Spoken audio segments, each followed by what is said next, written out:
Hey, good afternoon, everyone. I'm going to take this wonderful opportunity to kick us off here. Good afternoon, good morning, good evening, wherever you are in the world. We are so delighted that you have chosen to spend this hour with us here celebrating International Education Week 2025. My name is Amanda Taylor. I am the Assistant Vice President for Civic and Global Engagement here at AASCU, the American Association of State Colleges and Universities. And I am really, really delighted to welcome you to our conversation today. We have an incredible panel of participants who are here to sort of speak on an issue that we know is of critical importance, and actually brings together two key areas of our own work here at the American Association of State Colleges and Universities, which are thinking about really civic engagement and also global literacy. We know that these two things are deeply actually interconnected and they build on each other in really, really powerful ways. We know that they support the mission of our institutions, both here in the US and around the world. We know that it also supports our communities and professionals as they do the work of community building, of global engagement around the country and in a global context. So, without further ado, let me first do a couple of housekeeping items, and then I will introduce our good colleagues who have joined us today to co-host this webinar. So a couple of housekeeping items, which Sienna has also dropped in the chat. First, we welcome all of you to please, if you're comfortable, drop your name, your institution, or your location in the chat. We'd love to hear who we've got with us today. It's a really robust group of colleagues, and we're really happy to have you know who else is in the room, the virtual room with you today. And second of all, just so you know a little bit about our flow for the afternoon, we're going to have some presentations from our panelists.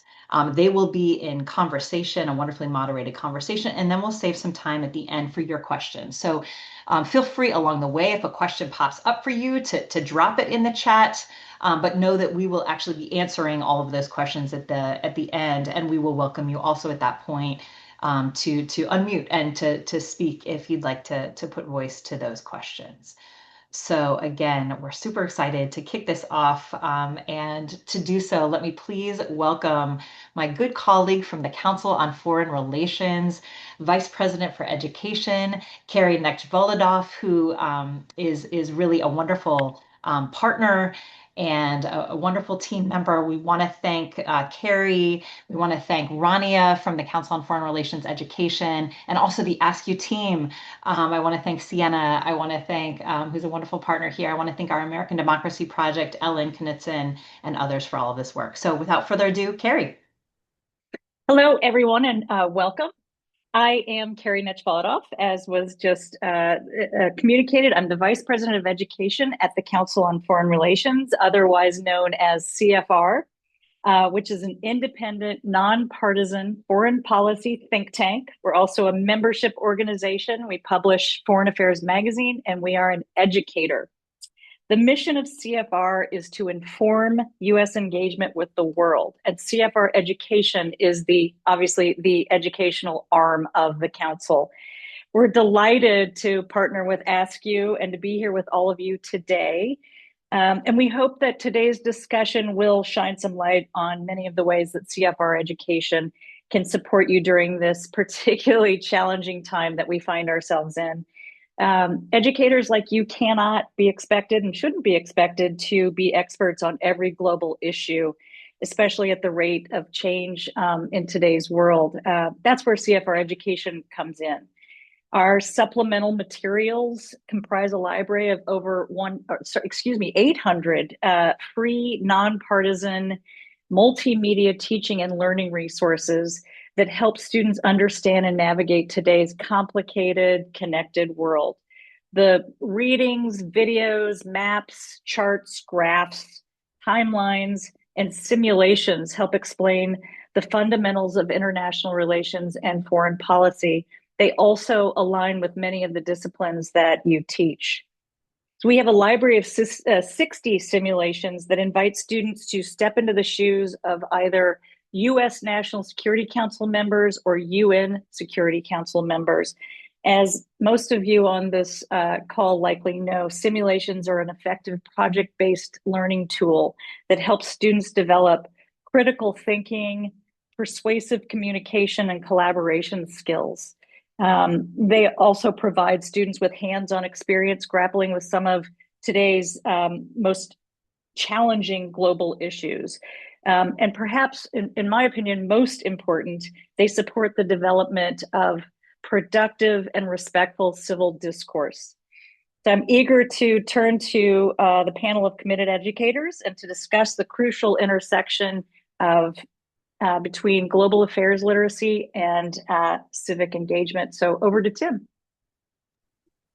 Good afternoon, colleagues, or good morning, as my dad would say, given that morning is a state of mind. We're we're really honored to be together in this space and to have the opportunity to serve as moderator for this important conversation. In addition to serving as the inaugural dean of the Honors Living Learning Community at Rutgers Newark, I'm also the proud chair of the American Democracy Project Steering Committee, working under the leadership of Dr. Taylor and just a wonderful team, Dr. Knudsen as well, and several others. For those of you who do not yet know these distinguished panelists, you will quickly gain a sense of their leadership and commitment to the work at the nexus of global affairs and civic engagement for student success during this panel. So my job as moderator is to facilitate a substantive engagement with a set of prepared questions that panelists have collaboratively developed. But just to let you know, we're really going after an interactive ethos, and I hope you'll feel that as we move forward. Time doesn't permit us to share detailed introductory information here. You can Google any of these giants and find out about them. But we've decided to invite each other to, by way of introduction, to share a brief reflection, story, or quote that characterizes their thinking and or experience as it relates to this topic. So I want to invite each of our panelists in turn to share in a moment, and we will use that then as a springboard to the panel discussion. So you've already heard from Carrie Nitch-Volodoff. You know, she's the VP for Education for Council of Foreign Relations. What would be your reflection to share, Carrie? Oh gosh, well, I have a quote, and it comes from Milton Hershey, who is the founder of the Hershey Chocolate Company, which makes me hungry to think about right now, who said the following, which I really, really, I feel is so important, and that is that education is not charity; it is the foundation of opportunity. I say, beautiful. Education is not charity, the foundation of opportunity. Thank you so much, Carrie. Steve, Elliott Gower is professor at Georgia College and State University and a noted thought leader in this area. Steve, what would be your reflection or quote or story? Steve, you have to come off of mute. Quick reflection and then a quote, which may not be entirely appropriate. My reflection is that when I was at UGA 20 years ago, I did maybe 10 years of study abroad back to back. And I truly got to see study abroad, part of global education, as a transformative experience. Just last year, this summer, I got back into study abroad. And in Italy, I taught maybe 30 students climate politics and an introduction to international relations. And I came back with that conviction reinforced, 3 times over. My quote is not particularly inspirational, but it is a coping mechanism for these times. It's a quote from Lord Byron, who said, "And if I laugh at any mortal thing, 'tis that I may not weep." Mm. Ooh, man, that makes me think of Jimmy Baldwin laughing to keep from crying, right? Mhm. Very powerful. Thank you so much, Professor Elliott Gower. Uh, Dr. Romy Eubler is the Director of Civic Engagement and Social Responsibility at Towson University. I celebrate a deep friendship with Romy. Please, your reflection or quote or story, Romy. Hello, everyone. When we met about a week ago to do some final preparation for this panel, Tim came up with the idea of let's introduce ourselves with a quote. And there's a quote that I had just recently heard, and it really resonated deeply with me.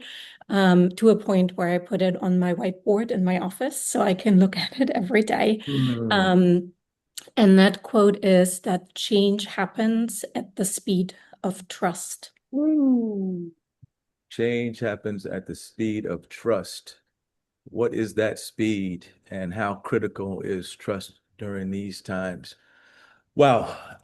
So again, would have loved to have been able to read the details of all of these scholars' bios, but we're going to use that to tease you into a springboard in this conversation. I just want to say that, in an era where local decisions are shaped by global forces, right? From migration and climate change to technology, public health, and economic volatility, global affairs literacy is not optional. It is a core competency for Mhm. democratic life. Today's students navigate a world where the boundaries between the local and the global are porous, and understanding that interplay is essential for informed civic participation. I'm thinking, Steve, back to what you said about how you are renewed in your understanding of how important that is. When we equip learners to read global systems, connect them to their lived experiences, and interpret how international dynamics show up in their neighborhoods, we not only deepen their civic education, we expand their sense of agency, possibility. This conversation today brings together voices of folks who understand that global awareness is the bridge that prepares young people to lead with clarity, compassion, and courage. So, with that, I want to maybe toss this question first to you, Carrie. What Sure. does global affairs literacy, why does it matter for today's students? And how can it serve as a bridge to deepen civic education? Well, this is something that I wake up every morning thinking about. I am passionate about it. And so let me open by sharing that at the Council on Foreign Relations, we define global affairs literacy as possessing the knowledge, the skills, and the perspective required to effectively engage as an informed citizen in our connected world. And by knowledge, we mean a basic understanding of the issues, the forces, and the actors that shape today's world. The skills, and I've already mentioned them briefly, include, they are not limited to, but include an ability to think critically, communicate persuasively, and collaborate to evaluate options to address global challenges, and importantly, to take advantage of global opportunities. And by perspective, we refer to an appreciation that both individual and national identity, individual and national experience, and interests shape differing viewpoints and priorities.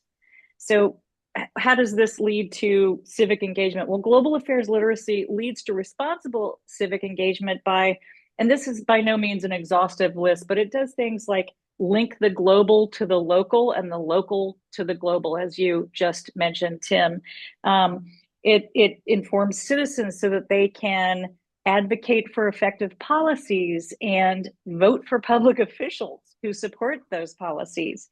It equips future generations with the knowledge and skills required to compete in a global workforce. We all know how important that is to students and to their families today. It reduces inequality by exposing citizens in lesser served communities to essential knowledge about the world and the skills to act on that knowledge. It also strengthens democracy and national security, something that lies at the, at the core of what the Council on Foreign Relations does. It strengthens democracy and national security by curbing mis and Mhm. disinformation Yeah, and yeah, polarization. tremendous. Yes. Thank you so much, Carrie. Very pointed response to why global affairs literacy matters. Um, Steve, can you build on that at all? Anything offered? Yeah, sure can, Tim. Thanks. It's worth bearing in mind that several years ago, maybe it was 2015, 2016, CFR and National Geographic conducted a poll of students, American students, global literacy, and it was appallingly bad. So we have our work cut out for her here, and it's important work, right? So just to sort of reinforce some of the things that Kerry said, I can see in the second part of that question, like three things, three related things. One is global literacy, the second is global civic education, and then the third is global civic action. And I know that Romy can also speak to this issue. So global literacy is that knowledge of world issues and the skills necessary to comprehend and imagine new ways in which to address those really complicated issues. Global civic education is an understanding that individuals and civil society can influence, can shape global affairs. And along with this comes the refinement, I think, of those comprehension skills and also the nurturing of the necessary dispositions, inclinations Mm-hmm. to take action. And then finally, there is action, global civic action, doing something, which of course, again, develops the knowledge and the skills and the disposition. So I see this as a three-part sort of enterprise. And most students are not going to be on that whole journey with us, but if we can take them along part of the journey, then I think Yeah. it's work well done. Yeah. Yeah, I particularly resonate with the point about disposition, Steve, and maybe we can return to Hmm. that later. Dr. Hubler. Like you might have heard in my quote, trust is an important component of how I view civic and global engagement. And so I want to focus a little bit about relational components uh, of civic education. And so it's more to speak to the second part of your question there. So how can global affairs Hmm. literacy serve as a bridge to deeper civic education, right? So I do believe that there is a lot that we can learn with each other and from each other when we are put into spaces where we foreground our stories, our experiences, um, and develop that relationship and trust. So I always go back to really formative years in my graduate education where I was very fortunate to share space and be in classes with students from all over the world and Right. hearing about what it's like to grow up um, during the one-child policy in China, for example, Right. Right. or what it's like Right. to grow up in Afghanistan and wanting to be a teacher, right? Or my own experiences. I'm from East Germany and I grew up during the Peaceful Revolution, which meant I spent my childhood in a communist authoritarian Right. system. Right. Um, and those uh, important issues can feel very far away. Yeah. But if we invite our colleagues and students into the space to share, we can really learn from one another in a way that brings those experiences to life and connects us, makes them more tangible, and also allows us to envision different possibilities for what we can do with perhaps issues that we're experiencing here in the US. So I do have a deep belief in the power of people and our ability to bring about change, and that is really the driver behind my work. And making sure to create the spaces for us as staff at institutions to also become visible as our whole selves and versus a role. So I think that's an important component, relational component, where Yeah. we can really deepen students' understanding of civic education and the connection to the global. Yeah, 100%. There's no way we can really expect to accomplish much at all without that trust factor and dealing with the nuances of what makes that happen. I want to stay with you, Romy, with this next question because it really connects to what you just said. But I do want to just affirm, I know we're in this Zoom, Brady Bunch family space, but feel free, participants, to put down a quote that you heard that resonated with you, or somebody, John here is doing a crying face, a happy face, whatever. I don't think it was crying, it was like laughing. But let's be in this space together and feel comfortable to do that. Romy, at the institutional level, what leadership partnerships or structures, leadership partnerships or structures can help make global civic learning a sustainable campus-wide priority rather than just a series of isolated initiatives. And I know that that's important because the relational dynamic that you talked about cannot manifest with just some, structures or partnerships that are fragmented. Yeah, thank you for that question, Tim. I think it's a really important question and a question that we have grappled with in the community engagement and civic engagement fields for a long time. And I know you're going to like that answer. From my experience, this really calls for an organizing effort, right? Like, how can we utilize relational organizing within our institutions to really create a space where uh, global civic learning is a central component. But Um, Romy, let me interrupt a second. Here's the interactive ethos that we're trying to go for, y'all. And my interruption is really facetious in some ways. You mean academics who are suspect to organizing because it seems so subjective and activist should be thinking about organizing, Dr. Hubler? yes, we Okay. should. So, what I have seen work at the institutions where I have been facilitating community organizing in order to bring about institutional change is really uh, like three layered.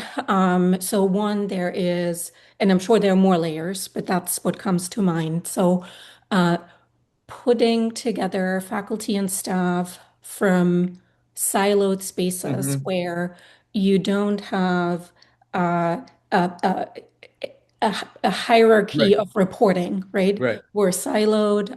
There's no reason for us to work together. right. But if we're all That's working funny. toward uh, global civic learning, then we have to find one another, and we have to make those relationships and build them and share resources. And that's often Yeah, where that's really hard. It sounds it's easy, really but hard. it's really hard, right? It's hard. Um, and because it's not in our job description. So this is a lot of times we're Mm, taking on that work and going above and beyond. Not in our Um, job descriptions and not in our training, right? yep. mm. Mhm. And then the other piece is I think there needs to be the grassroots organizing plus building the buy-in from the top. If one exists and the other doesn't, it's going Yeah, to it's be not really hard to material. move something forward in the long term. And then the third piece I think that is important is the support from national organizations like CFR and That's right. AASCU, right? So there's an important role that they can play in uplifting institutions that are doing the work. And, um, it's some of my best friends in the institution are in university marketing and communications, Right, where right. Mm. if there is something to uplift, they're the first ones I reach out to Gotcha. write a story, put something in the newsroom, make a social media post. Um, and then also for national organizations to continue to provide resources that help us grow and uplift the work. So, Yeah. yep, that's what I would Thank you. say. Mhm. Carrie, your perspective, Romy has challenged us to just think about how critical these associations are and making sure that we're Yeah.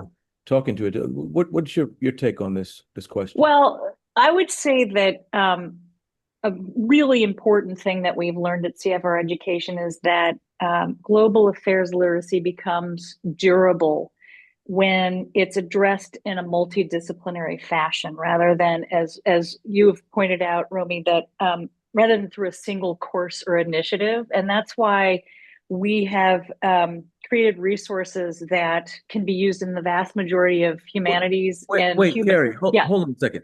You mean sociology is not the most important? My discipline is not the most. Okay. it's so important, Tim. I mean, it's just right at the top of the list. Come on. Come But on. the interdisciplinary dynamic, you're Yes, just that's calling right. on it to be, yeah. Mhm. Yeah, and I mean, and so in CFR education, we've really we've endeavored to create resources that are that can be used in the vast majority of humanities and human-focused social science courses. So our materials are also leveled.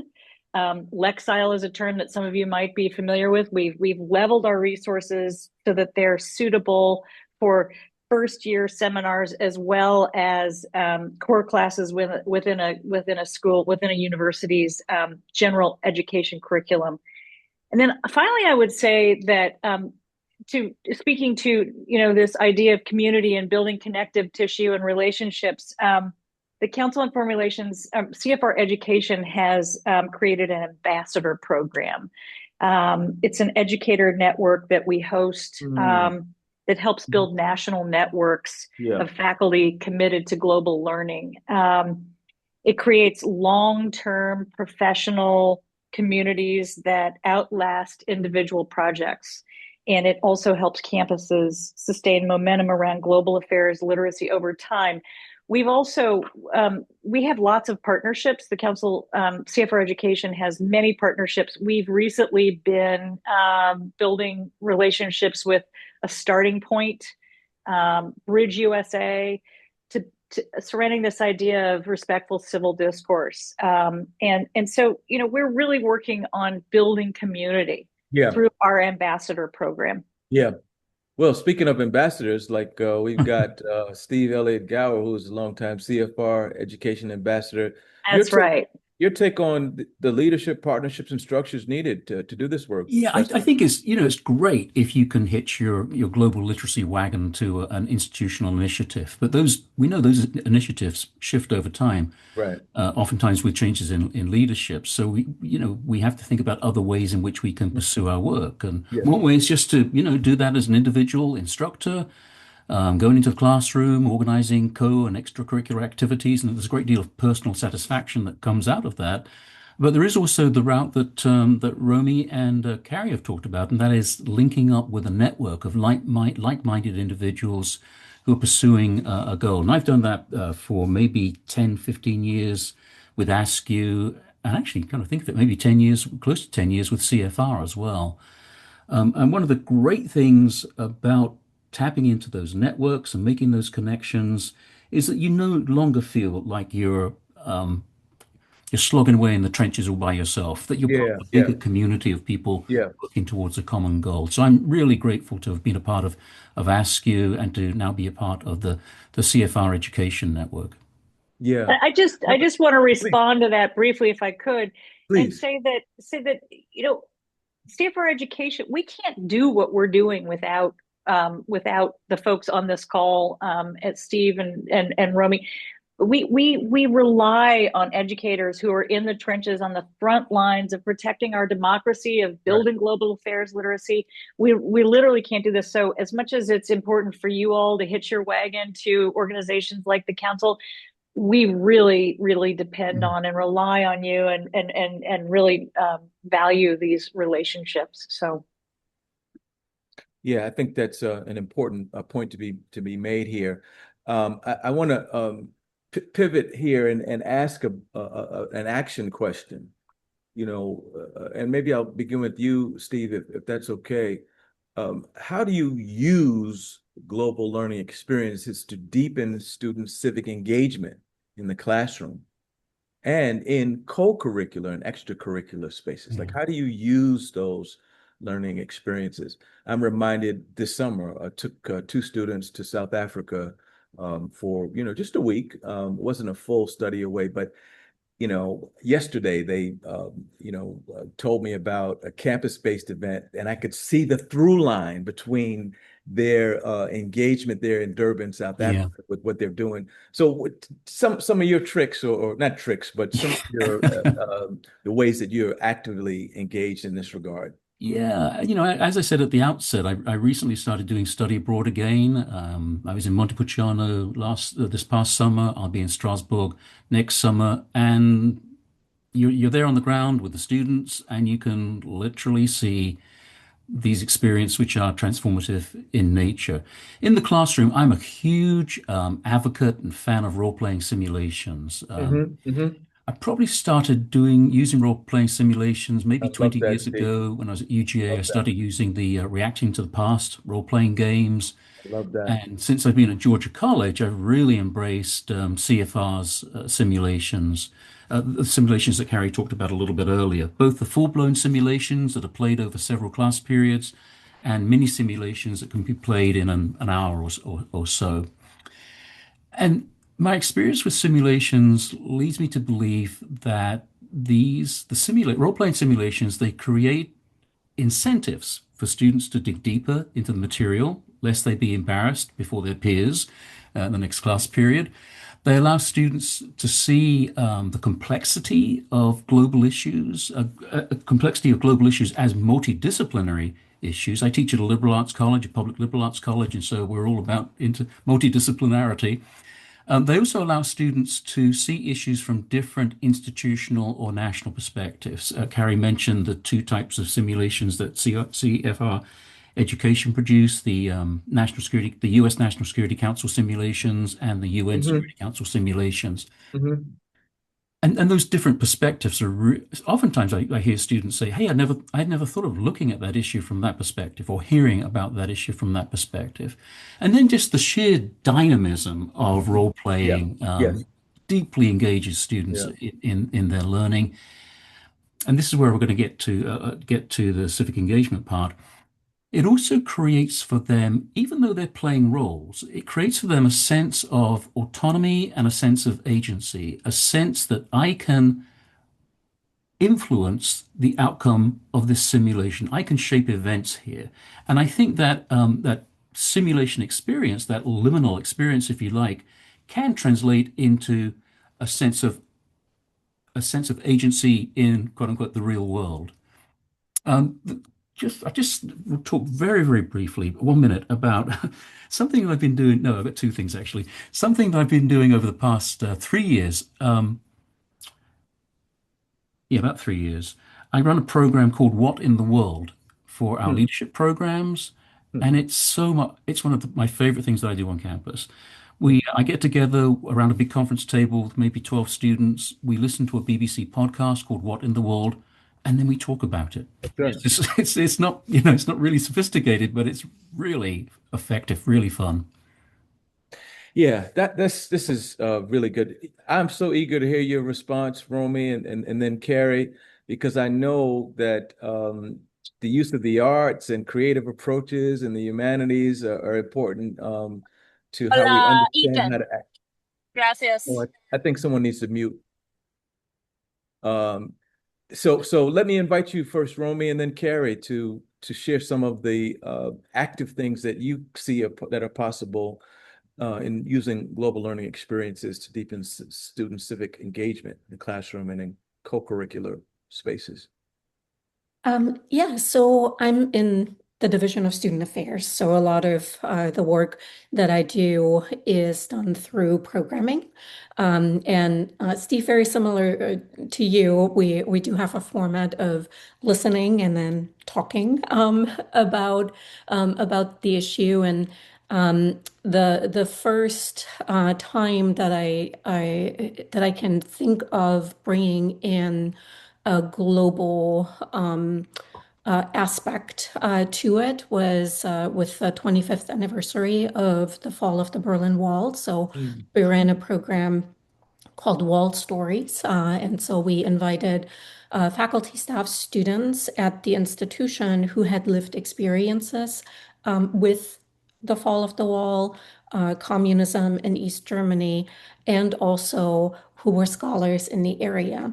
And then we opened it up. We had small group conversations to bring in walls not only in East Germany, but walls in our Yeah, heads, right. right? Like in Oh, our okay. minds, and Yeah, really yeah. started talking through, The well, real wall. how, yeah, how do walls divide us here Okay. at our institution and our communities? And took something that can be abstract and made it a real issue that impacted all of us in a way. And so since then, we developed at TU the Civic Renewal Initiative. So that is an opportunity for us to come together as a TU community to learn again from those in our community who have direct um, experiences with the issue. And then we move to small facilitated conversations. They're facilitated by students who are trained in Yeah. dialogue, in restorative Yeah. practices, and civic discourse to really draw out what is everyone's connection to the issue around the small table? Mhm. What has brought you to the program? What are some takeaways? And then we think through what is the impact of the war in Ukraine, the war in Yeah. Gaza Yeah. on us here, right? Even though Right. we're far away, there are students, there are colleagues who are directly Yes. impacted. 100%. And then, of course, there's the policy and how that impacts everyday Americans. Um, but we have found that to be a great way to take a global issue and make it very relevant to what we're experiencing. Amanda, maybe we need to do a ADP tour and go experience some of these really great simulations and approaches. Carrie, please, your thoughts, action. Well, at the risk of, I'm going to double down a little bit on the conversation about simulations, but I'll put Mhm. a pin in that for a moment and say that just to sort of tee up of what Romi's been saying here, one of the resources that I mentioned is the videos that the council that CF for Education creates. And we try very, very hard to connect these issues, these global issues, to students' everyday lives. And an example of that, and I do encourage the folks on this call to go to look. We have a CF for Education YouTube channel where you can see these videos. But I'll just give you one example.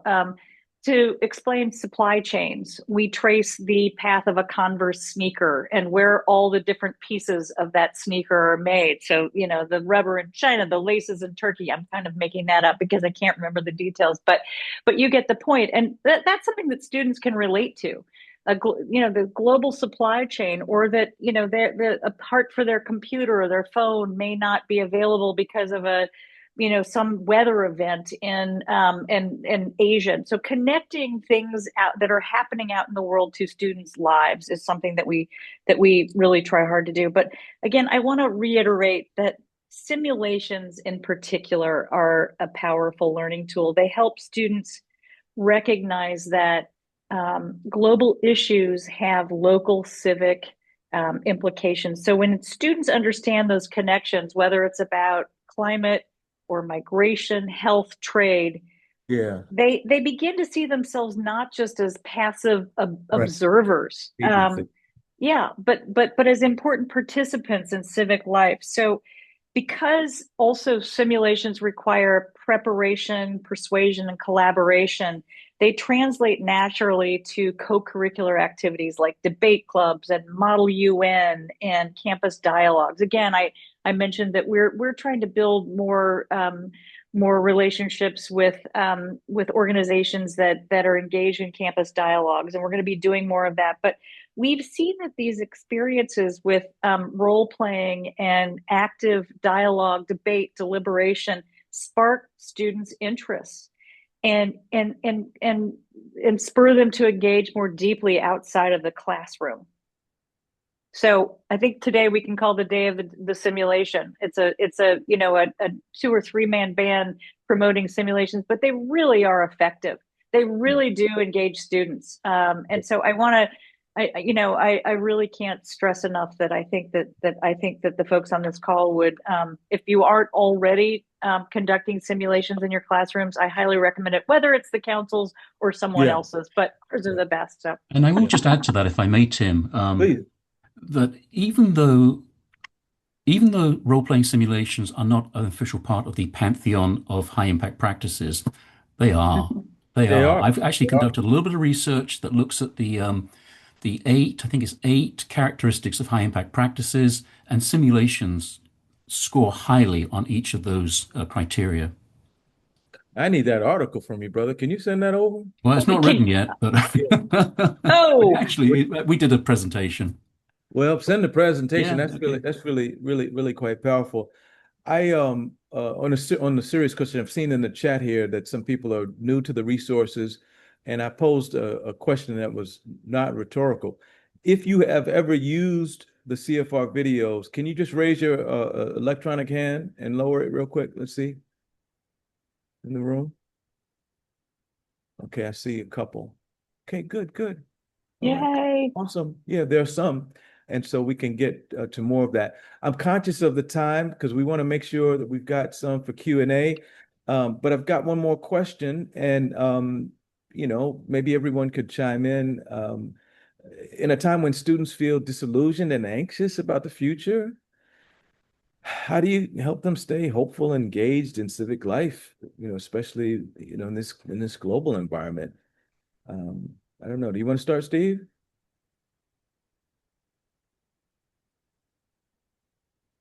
Brother, you're on mute Sorry, I did again. it again, didn't I? Yeah, I'm very mindful Okay. of this issue, especially as somebody who teaches climate change. Right. And also, I would just very quickly interject something personal.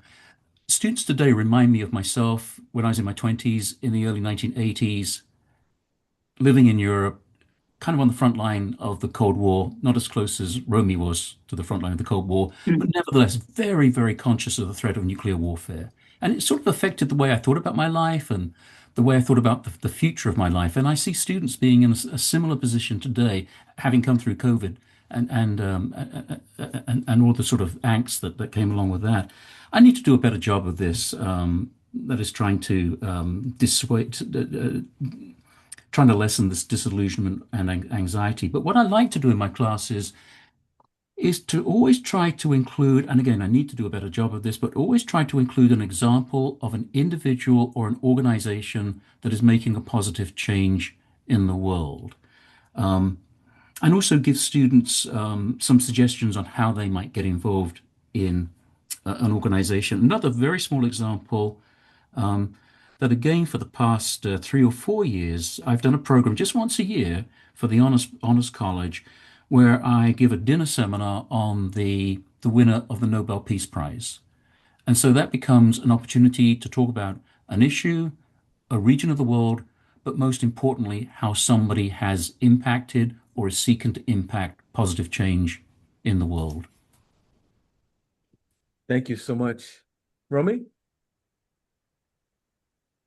Yeah, so high impact practices came up, and so that made me think about the programs that we're running as well. There are several that are year-long leadership for social impact programs, and students develop competencies to bring about change. Mhm. And I do think that for the most part, students really want to bring about change, Yeah, but might not know where to yeah, start, yeah, right? And so those programs, while they focus on campus and local communities, we do emphasize that the competencies that they are develop are relevant wherever they go yeah, afterwards. So, right, like it's that Yeah. development of the competencies and carry exactly the competencies that you mentioned earlier when we started. It's those competencies, right? yeah, And then along with that, we use the Pathways of Public Service and Civic Engagement framework that comes out of Campus Compact and Stanford, and it allows students to figure out what is the pathway or pathways that is most aligned with yeah, my passions, with my skills, where I see myself yeah. career-wise, and it makes it um, it makes it more of a tangible thing for them to connect to and figure out, do I want to go the philanthropy Right. route? Do I want to do research and and so along with that pathways framework, we're also running a survey annually that 4,000 of our students are randomly selected to participate in, and they're asked to identify a campus, regional, or global issue. Not or and. So they're identifying those issues. But when you look at their responses, they are interchangeable, right? Like it's about housing, it's about access to clean water, it's about access um, uh, to food and rates of poverty and concerns about safety. And so it's really interesting how a lot of what we're seeing on the global level also impacts us here.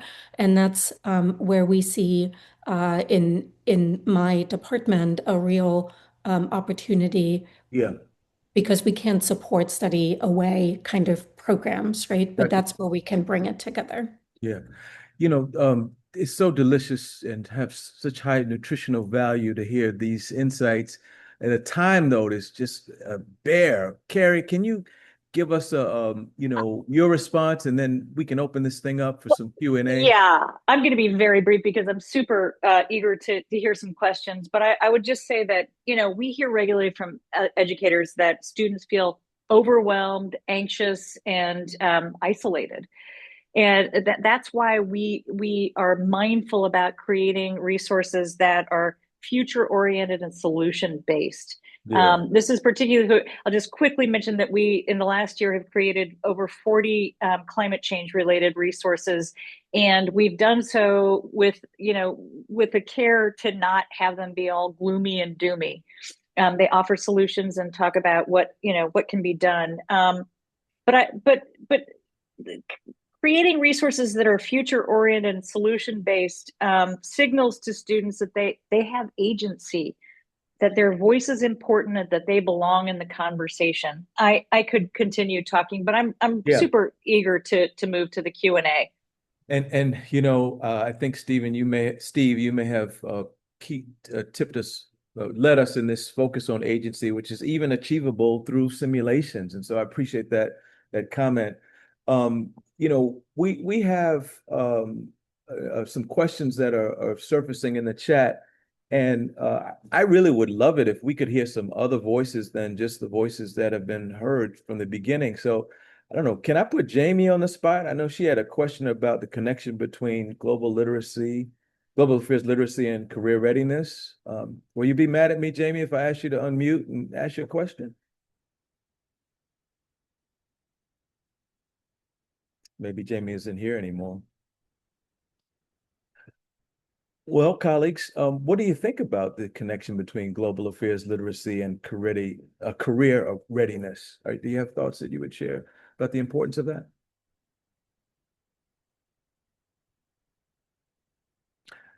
Carrie, I think you're speaking, but you're on mute.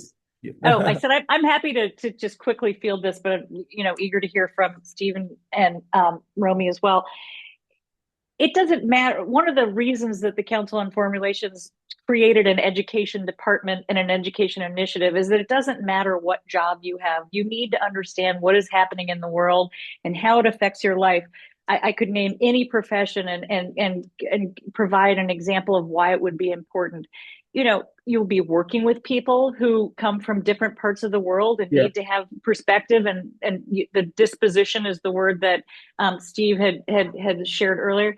Um, what's happening around the world affects our daily lives. If COVID didn't, Right. make that point, I don't know Right. what's going to. You could be a plumber, and supply chains could affect the equipment that you're getting. You could be, a big finance bro Yeah. and need to understand. So it's just understanding the world, Did which she is say now. finance, bro, y'all? I said finance, bro.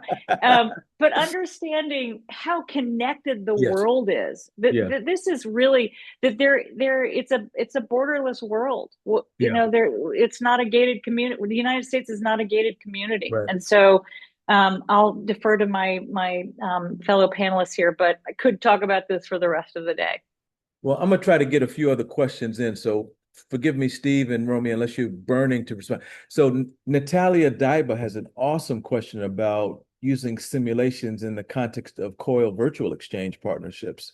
Any experience with that, Steve or Romy or Carrie? I don't have any experience with that, but I could That's a good idea, right? see that that would be a wonderful program. As long Sounds as like you a get the wonderful idea too, right? yeah, as long as you get the time zones to line up. Oh, right. Yeah, that's Yeah. yeah. I If you mean, can't get the time zones to line up, that but you know what I is mean. that is the challenge. And there's something called a distributed simulation where you have people in different parts of the world Mm, collaborating with each other. And one of the interesting things that we'd love to get to that we haven't really gotten there yet is that you would have, so for instance, you would have someone in a class in China representing a point of view that they wouldn't normally represent while they're yeah. working with a class in Topeka, Yeah. Kansas, and they're Hmm. representing the Chinese, well, Hmm. if there is such a thing as the Chinese point of view or a different country's point of view. And I think putting students into the shoes of a decision maker who doesn't share their government system, their interests and values and so forth, really opens up their perspective because they're all valid positions and viewpoints. That's tremendous. We have our Vice President Brown on the line, Terry Brown, and she's in the chat raised a couple questions around resources. Um, she'll be mad at me for this, but Terry, do you want to just give voice to your question, or I just love to hear your voice. Terry, I think you're on mute. I am. I'm getting so Okay. excited listening to this that I wish I were back in the classroom. What incredible educators we have on the line and the excitement around teaching and learning. It's really encouraging. But I did wonder about, I did see a couple of pieces that CFR has published by educators about how they're integrating resources. And I'm hearing that some of the people on the call have used these resources. I just wondered whether or not there'd be opportunity for some of them to write and share for CFR about how they're using the resources and teaching with them. That was one of my questions. Yeah. Um, and then I had the question about protective tariffs Yeah. because of, and this is the citizen in me having conversations and getting ready for Thanksgiving. Yeah. Um, uh, to help people understand what is pretty fundamental. I think that people understand now, but local impacts, political decisions may Yeah. be made around about the world, but they're really having local impacts. And they can show up at your dinner table. Steve, I think you unmuted. Were you going to Yeah, jump in? I can address that first. Well, I can address that first question in part, Terry. I've been wondering about the use of generative AI in role-playing Mm, simulations, mm, both in helping students prepare for the simulations, but also using generative AI during the simulations. I think that mm. generative AI could provide a lot of information really quickly, which would help with the dynamism of role-playing simulations that I spoke to earlier. I've tried it out a couple of times with only partial success, and I think that what I need to do is teach students how to use generative AI. Not that I'm an expert by any stretch of the imagination, but they need some help in prompt engineering, I guess it's called. It seemed like there was something else I wanted to say there. Um, but yeah, you could use it Yeah, in a sort of yeah, flipped classroom environment to get yeah. students to think about basic concepts before they get Well, into the that simulation, also, basic issues. Steve, that also sounds like a nice pre-con for the ADP conference, right? Like, how could we put our heads together to Yeah. think about the use of these large language models in this regard? I'm trying to get one more in before we have some closing comments. I see Jamie Salazar asks how U.S. universities can develop more partnerships with universities in the global South. Um, Jamie, can I invite you to come off mute and just say your question? You'll be the only Sure. courageous one. Okay, go ahead. Hi, everybody. Yes, so I worked previously at USAID, and we encourage a lot partnerships between universities in the United States and abroad. And we saw so much richness in terms of student exchanges and opportunities for people to see other contexts that obviously are not as theirs, but understanding that global issues are everywhere. So, Everywhere. and it will require a lot of different exchanges in from both ends. But how we can encourage more that are not China, Brazil, the main countries, how we can go to maybe other places that are not as attractive, but can Yeah. offer a lot of learning opportunities, given that they might have gone through natural disasters or Yeah. democratic Yeah. ups and downs, so that they can teach us different ways of resiliency in different sectors. Over. Jamie, thank you for that question, and also thank you for allowing yourself to come off mute and to share. What I want to ask is if each of the panelists might say a word about um, Jamie's question along with your parting thought, and then we're going to pivot over to Dr. Taylor to take us to our conclusion. And I don't know who wants to start. I can get us started. Jamie, thank you for that question. One of the most formative experiences was when I studied abroad in southern Mexico with the Zapatistas, indigenous social movement, Wow. which Oh didn't man, go through the typical study abroad channels of the university. I think not. And I would love for there to be more opportunities for study abroad offices to build those partnerships so that we can be with people who are making real changes in their countries. Nice. Yeah, I've had a little bit of experience with an organization called Celia, which puts students together virtually. This is maybe 8 years ago now, but I had students in my classes who were having conversations with Muslim students from around the world on a variety of issues. And again, it was one of those transformative sorts of experiences. Large Muslim countries, small Muslim countries. It was really good. Celia is still around. Soliya. Got it. And panel attendees, I just wanted for the record, we started 3 minutes late, so we're not late. We just Carrie, give us your Well, parting thought. I can only say that I think study abroad. I did it myself. It was in Japan. It changed my life. I worked on a rice paddy. I think my parents actually paid for me to work on that rice paddy as Wow. part of a cultural exchange. Wow. It was one of the most transformative experiences of my life. We all know that there's an affordability Yes. issue here. Yes. And Always. so I do think that these virtual exchanges are something that, we've thought a lot about at the council.